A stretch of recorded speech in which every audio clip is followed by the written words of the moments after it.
Hola, bienvenidos y bienvenidas a Pensamiento Crítico por Utopía Comunicaciones. Seguimos en este espacio donde se busca reflexionar, criticar, proponer, sugerir para ir generando herramientas e instrumentos propios para tener un pensamiento crítico. Esta vez seguimos hablando de los temas que nos interesa y nos preocupa. ¿Por qué? Porque ahora mismo estamos envueltos en que podría darse una convocatoria a una asamblea constituyente para generar una nueva constitución, que a la larga vendría a ser la número 20 en nuestro país, desde la fundación del Estado ecuatoriano en 1830. Saludo y doy la bienvenida cordialmente al doctor Juan Montaña Pinto. Él es docente de Derecho Constitucional de la Facultad de Jurisprudencia de la Universidad Central del Ecuador. Es PhD en Derecho Constitucional por la Universidad de Alicante, España. Ha sido asesor en la Asamblea Constituyente de Montecristi, en la Corte Constitucional, en la Corte Nacional de Justicia, en el Ministerio de Justicia y en otras instituciones públicas y privadas de Ecuador y de Colombia, porque él es Ujú. colombiano. Bienvenido, doctor Montaña. Gracias por estar aquí en nuestros estudios de Utopía Comunicaciones. Muchas gracias, Fernando, por la invitación. Estoy muy complacido de poder estar en este importante espacio de debate y de conversación para generar algo de pensamiento crítico en la ciudadanía. Muchas gracias. Usted que vive aquí en nuestro país, vive en Ecuador, está envuelto en nuestra realidad.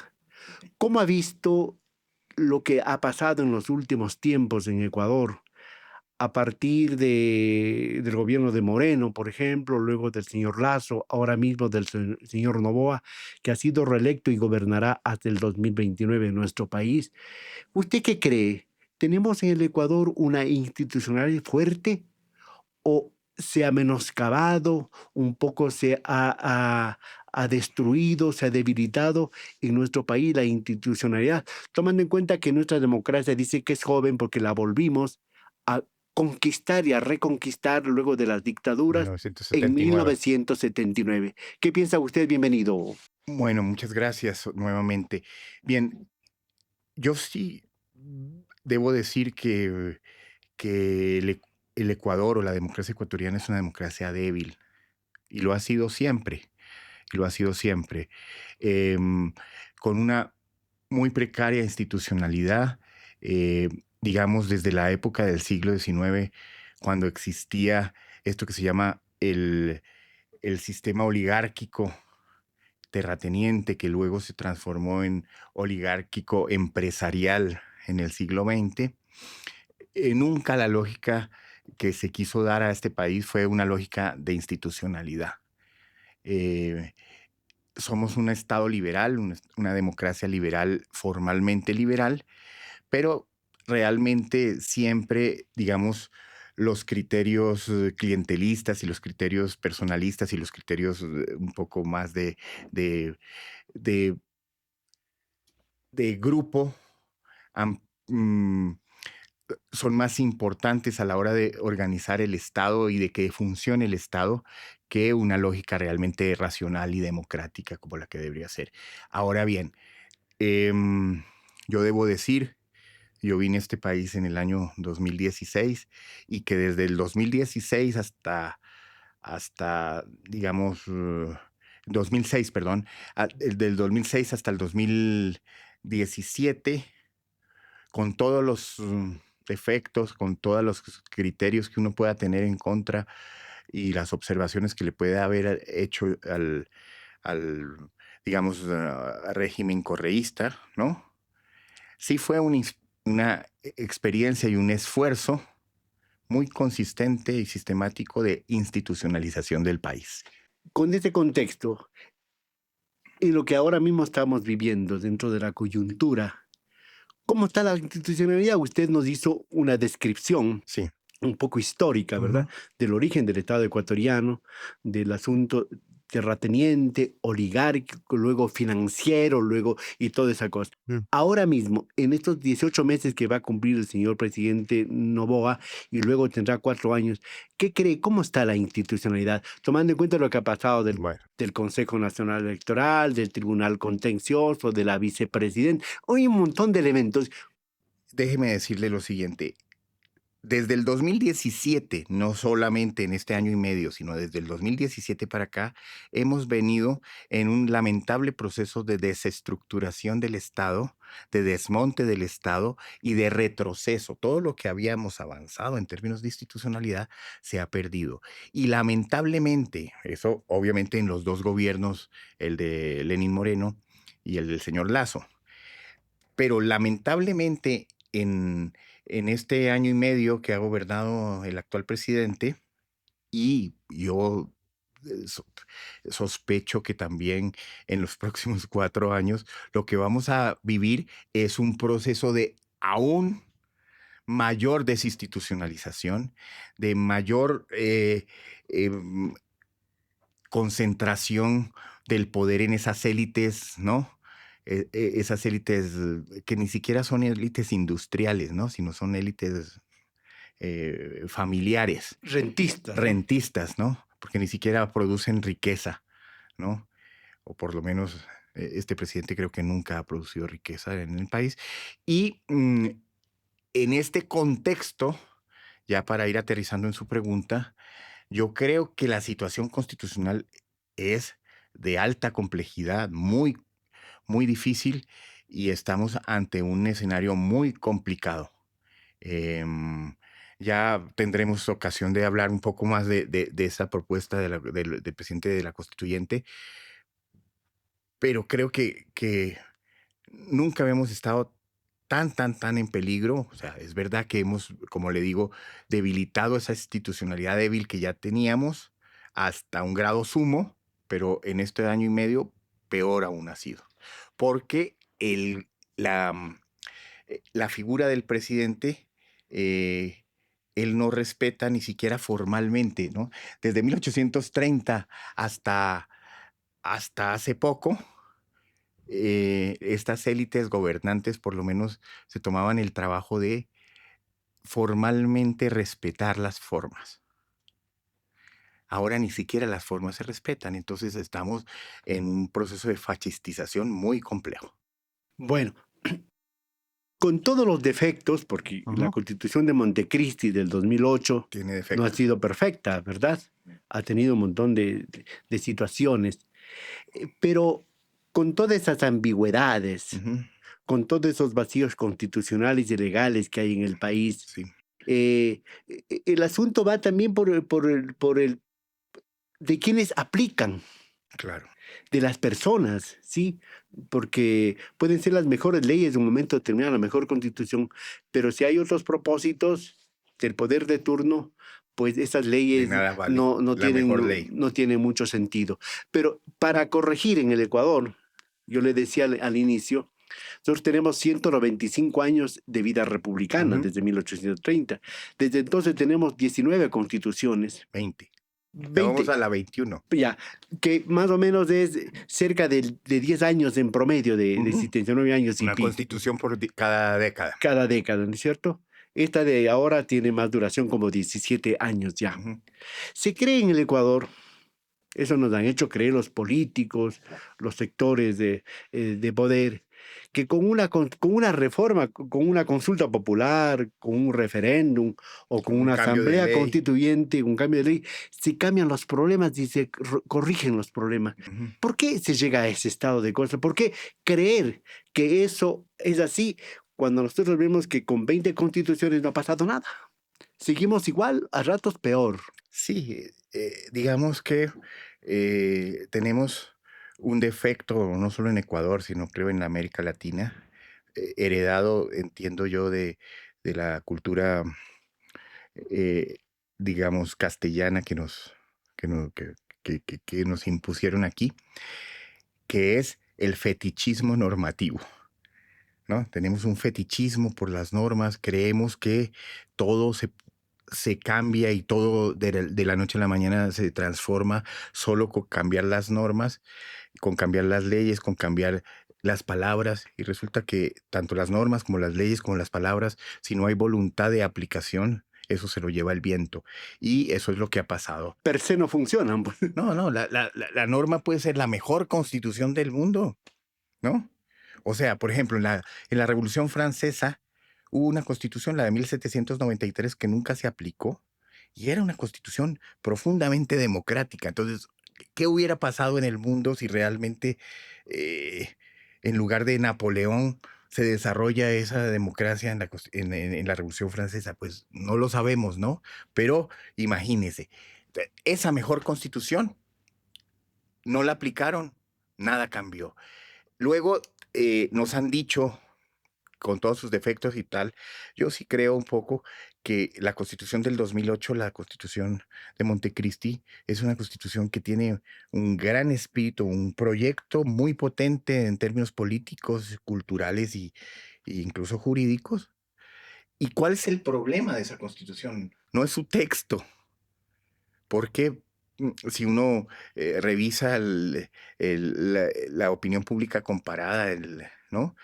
Los expertos constitucionalistas del mundo que la han leído consideran que es una gran constitución, que es una constitución de avanzada, que es una constitución jurídicamente muy importante. Y sin embargo, el país en estos 17 años ha ido de mal en peor. O sea que la constitución no ha servido para nada. Y eso tiene que ver con una cosa. En el proceso constituyente de Montecristi, ¿no? El proceso constituyente de Montecristi fue realmente democrático. Ahí confluyeron un montón de sectores y realmente la constitución, nuestro texto constitucional, no es una constitución uniforme tal, sino en realidad es un texto constitucional conformado por un conjunto de agendas constitucionales diversas. Entonces son 5 las agendas más importantes: la agenda de los derechos, la agenda democrática, la agenda de la plurinacionalidad, la agenda verde, digamos, la ecológica ambiental, y la agenda desarrollista. Son 5 los ejes estructuradores de esa constitución. Y lo malo que ha pasado en estos 17 años es que en tiempos de Correa, de esas 5 se aplicaron 1.5 de las agendas. Correa tenía una agenda desarrollista, fuertemente desarrollista, de reconstrucción del Estado, de fortalecimiento del Estado en los términos cepalinos desarrollistas. Doctor, pero al propio Correa, que fue el patrocinador, comenzó a incomodarle la Constitución ya. Pues. Claro, En asunto de derechos, por ejemplo, le incomodó ya algunas cosas a Correa. Claro, justamente a eso me refiero con las agendas. Digo, la otra agenda era la de los derechos, le acabo de decir, ¿no? Y la agenda democrática. Y por otro lado, la agenda plurinacional. Correa llegó el 20 de octubre del año 2008. Lo encontramos pletórico de felicidad, diciendo que la Constitución iba a durar 300 años. E inmediatamente después, cuando pasó ya la fiesta, se sentó a leer la Constitución y ya no le gustaba tanto. Comenzó a criticar a Alberto Acosta, por ejemplo. Claro, Alberto Acosta y los procesos. Es decir, él entendía que la Constitución que debería, y el objetivo político que él tenía, era la reinstitucionalización del Estado en términos desarrollistas, como si hubiera sido la Constitución de 1979. Para él lo que había que reeditar era la Constitución del 79. Los temas de la plurinacionalidad, los temas de la ecología, los temas de la profundización de la democracia, a él nunca le interesaron mucho y empezó a dejarlos de lado. Y también los de los derechos. Por lo tanto, sí fue, o sea, yo creo que es innegable que en estos los 10 años del correísmo se transformó profundamente el Estado, se construyó un Estado fuerte, se construyó un Estado realmente importante, pero las otras agendas, la agenda democrática, la agenda de la profundización de los derechos, la agenda ecológica, esas se quedaron ahí como letra muerta. El desarrollismo basado en el extractivismo, por ejemplo. Claro, desarrollismo extractivista, me refiero a eso, ¿no? Entonces, eso sí se desarrolló muy bien, ¿no? hubo una ley de minería para promover la extracción, hubo modificaciones al petróleo, hubo, obviamente usted ve, ¿no? La gente se impresiona la cantidad de obra pública que hubo. Todo eso es cierto, ¿no? Había servicio de salud eficiente, una educación con sus defectos y tal, pero mejorada. Hubo todas esas cosas. Pero los otros proyectos que se discutieron en la constituyente, esos proyectos no se dieron. El proyecto de la construcción del Estado plurinacional, negado. La construcción de un modelo de desarrollo, o no de desarrollo, un modelo biocéntrico, ¿no? Centrado en la naturaleza y en el ambiente, eso aparcado. La democracia secuestrada hasta cierto punto. Entonces, eso, eh, eh, por eso es que es tan terriblemente mentiroso y oportunista cuando dicen que hay que descorreizar el país empezando por la constitución correísta, porque esa constitución del 2008 no es una constitución correísta, es la constitución democrática de un montón de procesos que el propio Correa, digamos, recortó hasta cierto punto. Se le escapó de sus Claro. propósitos, ¿no? Porque ahí se habla incluso del asunto del hiperpresidencialismo, de Claro. toda esa cosa. En todo caso, ahora, Ujú. todos los males Se le se achacan. le endosan a la Constitución. La inseguridad, la violencia, los apagones eléctricos, Todo. todo, la pobreza, falta de empleo. ¿Por qué se apunta a la Constitución? ¿Por qué la Constitución a los nuevos grupos de poder que está en el gobierno ahora mismo Porque y a otros quieren, sectores, por qué les quieren. incomoda? ¿Por qué les estorba la Ya. Constitución? No es un tema jurídico, es un tema político y de Y proyecto económico. y económico. Es un tema, no es un tema jurídico. ¿Y por qué no es un tema jurídico? Porque si realmente lo que les incomodara son los defectos jurídicos que tiene la Constitución, que tiene algunos, ¿no?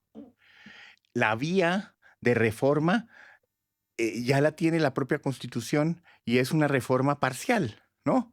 Queremos mejorar la justicia, reforma parcial. Queremos bajar un poco el hiperpresidencialismo, reforma parcial. Eh, Queremos aclarar las competencias de las fuerzas militares en relación con su rol constitucional, reforma parcial. Todo se puede hacer con reforma parcial, que es, digamos, la utilización del sistema institucional del La Congreso, Asamblea Constituida. de la Asamblea Constituida, de la Asamblea Nacional, y ya hay su proceso. Pero ¿por qué no les interesa eso? Porque simbólicamente, esto es un proyecto simbólico. Simbólicamente, mientras no entierren en el lodo y en el fango de la historia a la Constitución correísta, la Constitución de Montecristi y todo ese proceso que consideran que es la encarnación de Correa, no hay manera de enterrar el correísmo. Digamos que electoralmente estas elecciones, más allá Bueno, de pueden si enterrar la Constitución, pero no van a poder enterrar la realidad de este país. La pobreza, el desempleo, la inseguridad. pero eso no importa resolverlo. Lo que importa es Es que eso reclama el país, pues. desterrar a Correa del imaginario, echarle la culpa de todo. Lleva 8 años más o menos, bueno, ¿ya cuánto? Van a Sí, ser 8 años, de van a ser 2017. de 2017, casi 8 años, en donde él es el culpable de absolutamente todo. Ya lograron Culpable sí es de algunas cosas, por supuesto. de algunas cosas, por supuesto, como todo el mundo, pero después de 8 años él ya no es culpable de nada, ¿no? Los primeros 6 meses, el primer año, las decisiones que él tomó podían ser corregidas, ¿no? Pero después de 8 años, me parece absurdo que le echemos la culpa de todo lo que pasa en el país a Correa. Pero más bien Correa se ha convertido en un trompo de poner en el que se le achacan todos los defectos al país, culpándole a Correa, y el proyecto realmente, el proyecto que hay detrás de todo esto es enterrar la Constitución, porque es enterrar con ella no solamente al correísmo, que sí también, sino enterrar cualquier atisbo de proyecto democrático que haya podido, porque el proceso de Montecristi realmente fue democrático. Entonces, enterrar esa constitución es enterrar la posibilidad de que Entonces, exista un proyecto democrático bueno, al acá. país no le podría interesar de pronto que le entierren al correísmo. Sí debería preocuparle que le entierren esa diversidad Claro. de proyecto constitucional y democrático. Porque más allá, o sea, usted me dice que de esa manera le tienen vivo a Correa y nosotros envueltos en Claro. ese clivaje, correísmo, anticorreísmo y dejando crecer todas las calamidades que está teniendo nuestro país. Claro. Porque usted me dice que es mentira que con una nueva constitución, Vamos una a nueva cambiar nada. constituyente, se va a corregir todos estos problemas que ahora mismo tenemos. Una nueva constitución o la que tenemos, o sea, la respuesta a nuestros problemas está en la propia constitución. Pero ¿qué es lo que hay que hacer? Aplicarla e institucionalizar el país y creernos realmente en una cultura de la legalidad, en el sentido de que si nos hemos dado unas normas, hay que cumplir esas normas. No es posible que un presidente de la República que tiene unas normas decida que él es candidato y presidente al mismo tiempo y no tiene que pedir nada. No es posible que un presidente decida meter a la policía y al ejército a una embajada para retener a una persona que está ahí. Eso no es posible en ninguna parte del mundo desde el punto de vista jurídico.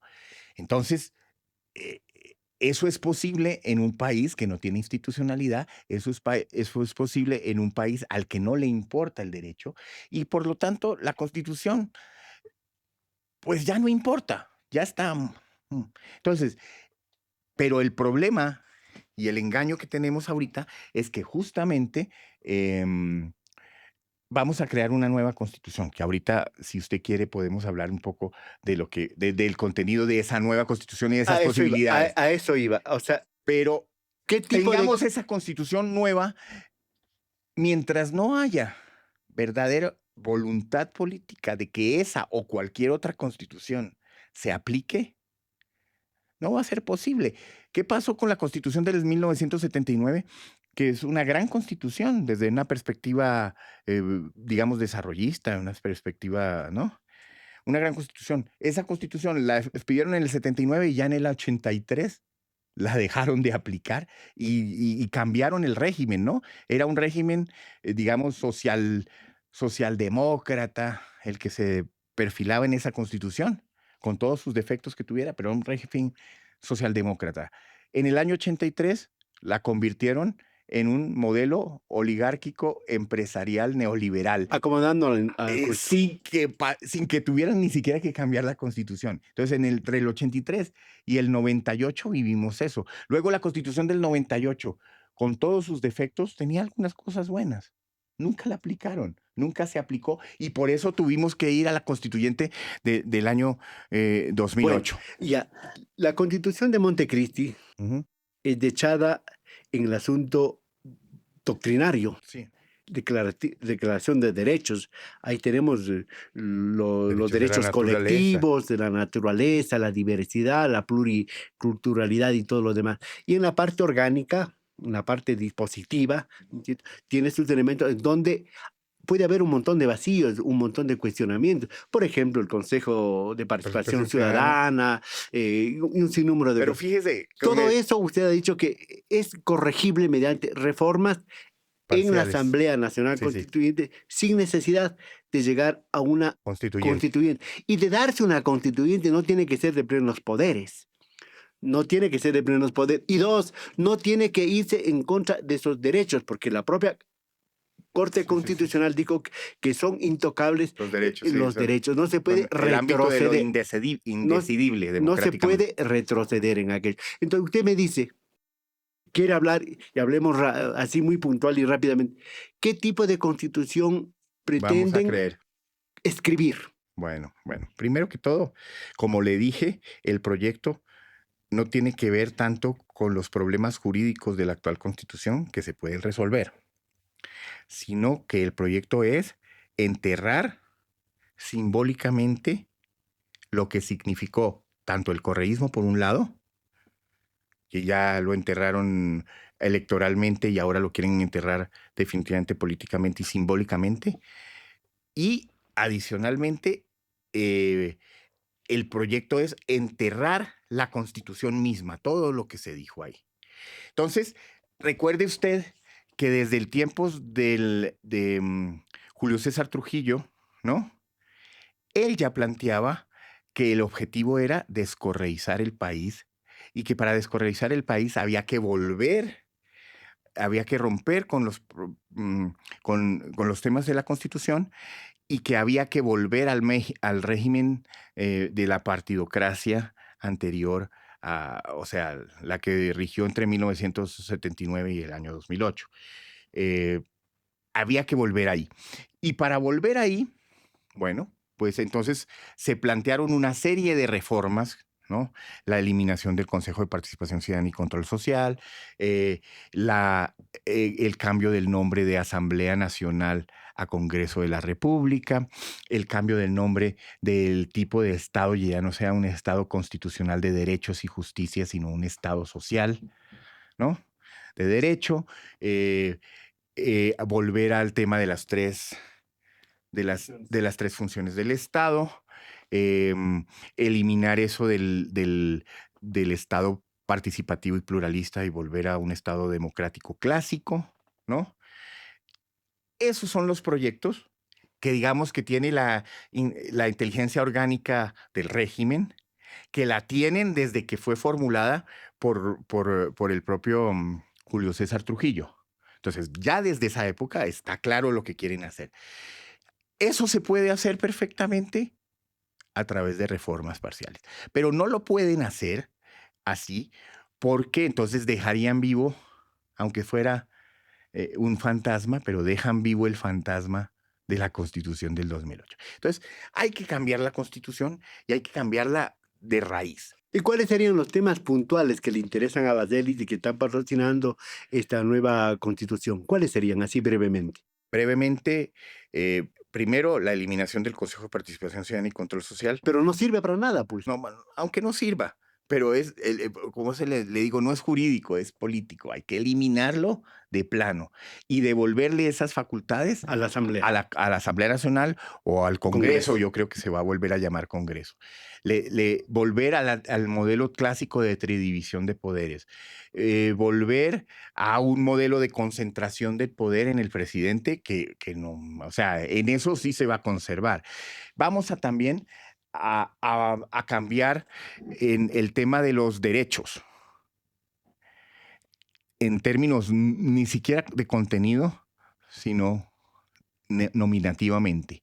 Recuérdese usted que uno de los grandes elementos que cambió la Constitución del 2008 es que dejó esa definición tradicional entre derechos civiles y políticos, derechos económicos, sociales y culturales y derechos de tercera generación, en la que los derechos económicos, sociales y culturales estaban en un nivel más bajo en términos normativos. Ese era un problema que siempre se discutió, ¿no? De cómo hacer justiciable y normativamente eficiente los derechos económicos, sociales y culturales. Entonces, la Constitución del 2008 hizo una cosa muy importante que fue nominativamente cambiarle el nombre y ponerles derechos del buen vivir, ¿no? Y poner a todos los derechos de igual jerarquía, Nivelarles, ¿no? nivelarles de igual jerarquía y tal. Entonces ya no hay unos derechos más fundamentales que otros, sino todos son de igual jerarquía. Doctor, Eso se va a cambiar. doctor Eso Montaño, ya no va a existir. doctor Montaño, Vamos a volver atrás. para que eso ocurra, entonces tenemos que saber quiénes van a ser los escribanos de esa nueva constitución, ¿verdad? Entonces, porque el presidente, el rato que emite el decreto, ahí tiene que especificar las normas, ¿Cuál va a ser el la estatuto forma y en que se todo va a lo hacer? demás para que vaya a la corte. Entonces, ahí viene el peligro. ¿Quiénes van a ser Bueno. los escribanos? Pues se habla incluso, aquí en el Ecuador ha sido costumbre hace muchos años atrás, de los notables. Claro, De los notables, ¿verdad? exactamente. Entonces, yo diría un poco una especie, parafraseando, diría, no van a ser sino sastres y costureras para diseñar un traje a la medida, ¿sí? En este caso del gobierno y de los sectores que de están las élites detrás y delante detrás. de él, ¿verdad? ¿Esa sería la idea? Definitivamente sí. A ver, como el problema no es jurídico, ¿no? Tenemos dos caminos aquí. O una asamblea constituyente de plenos poderes, ¿no? Pero para hacer una asamblea constituyente de plenos poderes hay que llamar a elecciones amplias, y en ese caso el régimen correría el riesgo de lo que ya le ha pasado en otras elecciones, como por ejemplo cuando decidieron elegir a los representantes del Consejo de Participación Ciudadana y Control Social, que lo cambiaron de designación o por mérito a elección popular. ¿Y quién ganó las elecciones? El correísmo. Entonces, yo no creo, si yo fuera... Pero el correísmo que usted llama, Si yo fuera Noboa... el correísmo que usted llama, en la constituyente de Montecristi cometió un pecado, plenos poderes, ahí emitió un montón de mandatos. Sí. Se dio amnistía, por ejemplo, a Dají, se dio amnistía Sí. a Noboa Bejarano, Bueno, se dio un montón de mandatos. Justo porque es de plenos poderes. Cuando es de plenos poderes, el pueblo, o sea, la teoría del poder constituyente no es una teoría jurídica. Pero ahora no amerita tiene, una de plenos poderes. No tiene ahora, límites. pero ahora O sea, sería procedente aquello, se necesita aquello. Como dije, no es necesario aquello. De ninguna manera es necesario aquello.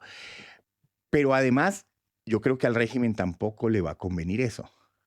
Déjeme, le desarrollo la idea. Porque puede desgastarse, ¿no? Entonces, el régimen no quiere una asamblea de plenos poderes porque corre el riesgo de que el correísmo se reencauche y se fortalezca y reviva, ¿no? Porque ahorita está más o menos muerto.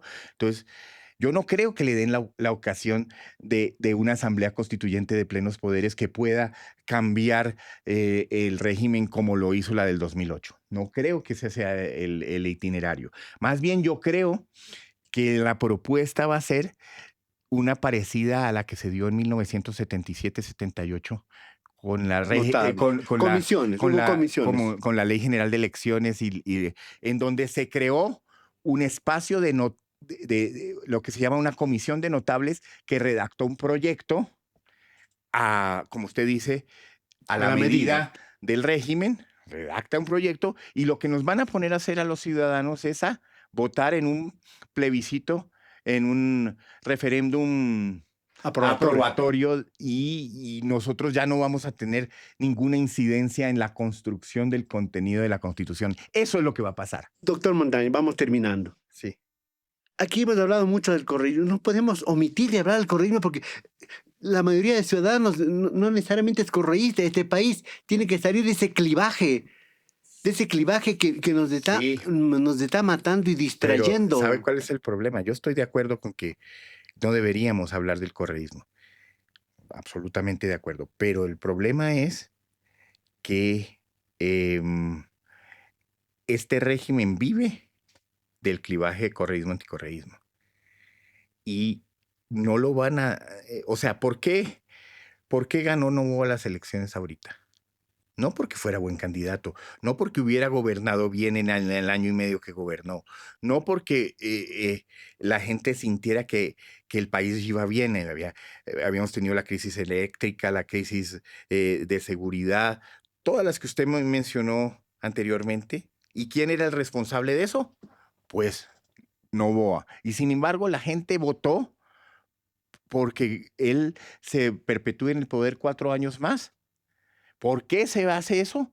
Porque lo han logrado a lo largo de estos últimos 8 o 7 años construir el fantasma del correísmo-anticorreísmo. Y la gente votó por miedo a Correa, no por el proyecto de nada. Entonces, frente a eso, es muy difícil que en este momento se rompa ese clivaje. ¿Y cómo los ciudadanos comunes y corrientes podemos sacudirnos del correísmo y del anticorreísmo y del novoísmo? Porque tenemos derecho a hacerlo, pues. ¿Cuándo y cómo? Sí, la única alternativa para eso es, yo creo que un tema de fortalecimiento del tejido social, reconstrucción de los movimientos sociales, lo que se demoró desde el año 80 hasta el año 90 y de luego el movimiento indígena en construirse, eso es lo que vamos a tener que volver a hacer desde cero. Hay que volver a construir el movimiento social desde cero, sin contar ni con el correísmo ni con el anticorreísmo. Es eso lo que hay que hacer. Pero es un proceso largo, dispendioso, difícil, que nos va a tardar 20 años. Por eso le dije, no sé si se lo dije al principio, si no se lo digo ahora, que lo grave de la derrota de los movimientos, digamos, del progresismo llamado en general en estas elecciones no es tanto que Correa se haya quedado sin posibilidad de volver al poder, o el correísmo.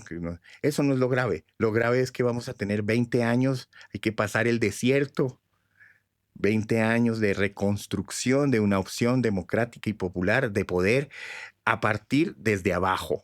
Hay gente, incluso el propio expresidente Hurtado, que fue quien lideró la asamblea del 98, ¿verdad? Él va a ser los uno de los cuarteles. notables que va a construir esta constitución. Le pongo la firma donde usted quiera. ¿Cree que Noboa, el presidente Noboa, insiste en esa, a pesar que hay voces también que dicen que por favor no se convoque, sino solamente reforma?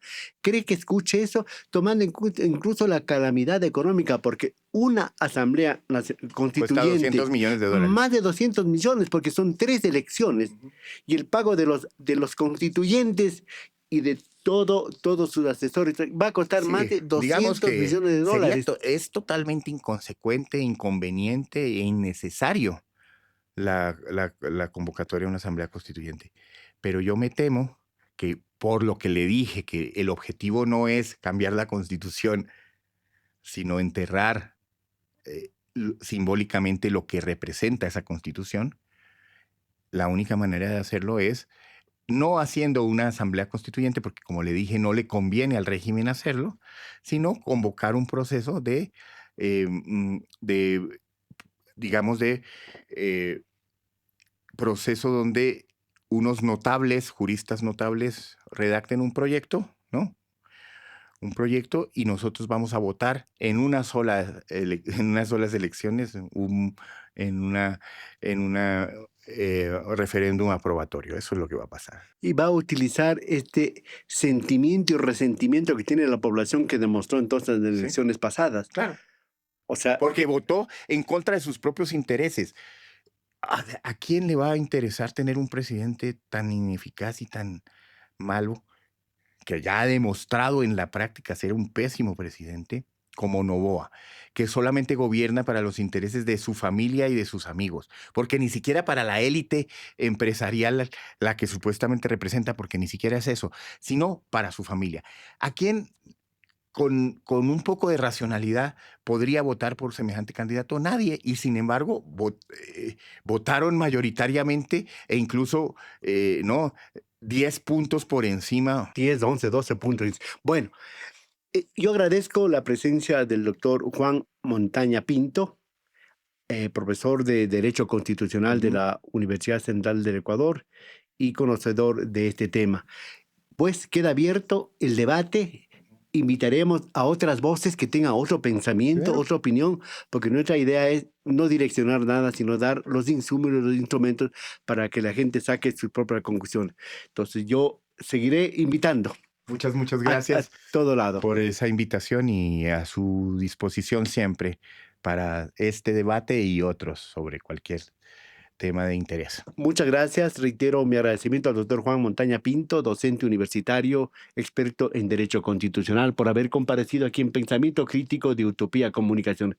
Repito, serán invitados otros expertos, otros constitucionalistas, otros juristas, para que opinen desde su punto de vista y nos den luces, porque la idea es esclarecer este panorama que está bastante oscuro y encontrar una salida, no a un gobierno, no a un régimen, sino a un país que es lo que reclama una mejor condición de vida y un futuro digno para todos. Señoras y señores, muchas gracias por la atención y no se olviden de suscribirse a nuestro canal para seguir creciendo y seguir conjuntamente creando pensamiento crítico. Hasta la próxima.